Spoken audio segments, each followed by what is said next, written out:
Good morning to you, Tom. Well, the long-serving Qantas boss has made it very clear that once a vaccine has been distributed and is freely available, it will be non-negotiable for all travellers engaged in international travel with Qantas to have taken the COVID vaccine. He said he'll look to change the company's terms and conditions, making it mandatory for international travellers. It's worth also noting that our Prime Minister has previously said that when it comes to a potential COVID vaccine, he'd like to make it as mandatory as possible. Here's Alan Joyce, and it's worth noting that one of the difficulties here is coming up with a vaccination passport of sorts. What we're looking at is how you can have a vaccination passport, an electronic version of it that certifies what the vaccine is it acceptable to the country you're travelling to. So there's a lot of logistics.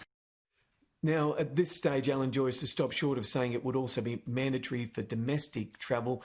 It's probably worth noting that other tour groups and tour companies, you start to look at the likes of cruise ships, would pick up a similar position if this was allowed. It has received a mixed response from travellers.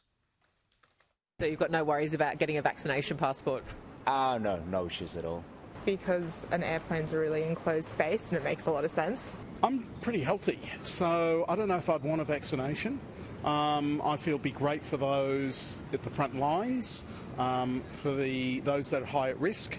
I guess if I had to, I would, but I'd probably wait a little bit and hopefully not worry about it too much. So you'd rather not fly internationally than get a vaccination passport? In the short term. Eventually, if they still held on, then I'll probably get a vaccination. There are, though, Tom, significant questions here of what right a private company has to mandate or force potential customers to undergo a medical procedure. There have been a number of people on Sky News' Twitter page today saying they would boycott Qantas if this was mandatory. Tom?